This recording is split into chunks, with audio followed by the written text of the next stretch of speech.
Serial पति ब्रह्मचारी में अब कहानी बेहद भावुक और रोमांचक मोड़ पर पहुंच चुकी है। ईशा की जिंदगी में एक के बाद एक ऐसे खुलासे हो रहे हैं जिन्होंने उसकी दुनिया पूरी तरह बदल दी है। कहानी की शुरुआत मंदिर के एक भावुक दृश्य से होती है। ईशा मंदिर में सूरज के लिए प्रार्थना करने जाती है। वह भगवान से सूरज की सलामती और अपने रिश्ते के फिर से जुड़ने की दुआ मांग रही होती है। लेकिन उसी मंदिर में एक ऐसा राज्य खुलने वाला होता है जिसकी किसी ने कल्पना भी नहीं की थी। दूसरी तरफ ताई माँ फोन पर भजन मंडली वालों से बात करने का नाटक कर रही होती है। घर वालों को लगता है कि वह धार्मिक कामों में लगी हुई है, लेकिन असलियत कुछ और ही होती है। दरअसल ताई माँ चोरी छिपे अपने पति से मिलने जाती है। मंदिर सिर्फ एक बहाना होता है। वहां वह अपने पति को पैसे देती नजर आती है। ताई माँ का पति उसे भावनात्मक बातों में फंसाकर लगातार पैसे ले रहा होता है। जब ईशा मंदिर में ताई माँ को किसी आदमी के साथ देखती है तो वह हैरान रह जाती है। उसे शक होता है कि आखिर ताई माँ किससे मिल रही है। जब वह पास जाकर ध्यान से देखती है तो पता चलता है कि वह आदमी कोई और नहीं बल्कि आकाश का पिता और ताई माँ का पति है। यह सच जानकर ईशा पूरी तरह दंग रह जाती है। उसके मन में कई सवाल उठने लगते हैं कि आखिर ताई माँ यह सब छुपाकर क्यों कर रही है और आकाश के परिवार से उसका क्या संबंध है। इसी बीच कहानी में एक और बड़ा तूफान आता है। आकाश कोर्ट से शादी का नोटिस निकलवाकर ईशा को दे देता है। नोटिस पढ़ते ही ईशा के पैरों तले जमीन खिसक जाती है।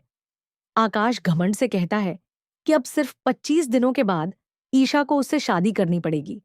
वह ईशा को यह भी कहता है कि सूरज अब उसकी जिंदगी से आगे बढ़ चुका है और उसने किसी दूसरी लड़की के साथ रिश्ता बना लिया है।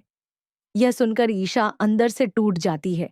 उसे लगता है कि जिस सूरज पर उसने सबसे ज्यादा भरोसा किया वही अब उसे भूल चुका है। उसकी आंखों में आंसू आ जाते हैं और वह खुद को अकेला महसूस करने लगती है।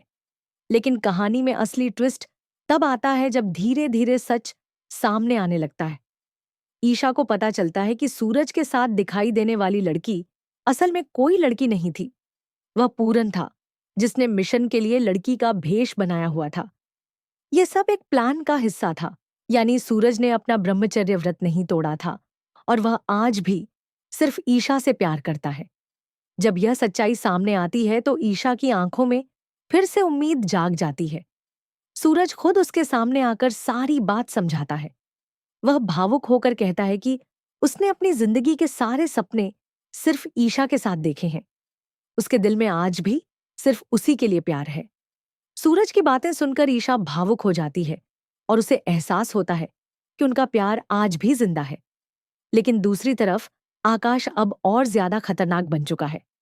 वह हर हाल में ईशा को पाना चाहता है, यहां तक कि वह जबरदस्ती उसकी मांग में सिंदूर भरने की कोशिश करता है। ईशा उससे बचने की कोशिश करती है, लेकिन आकाश अपनी जिद में पागल हो चुका होता है। तभी कहानी में बंटी की एंट्री होती है।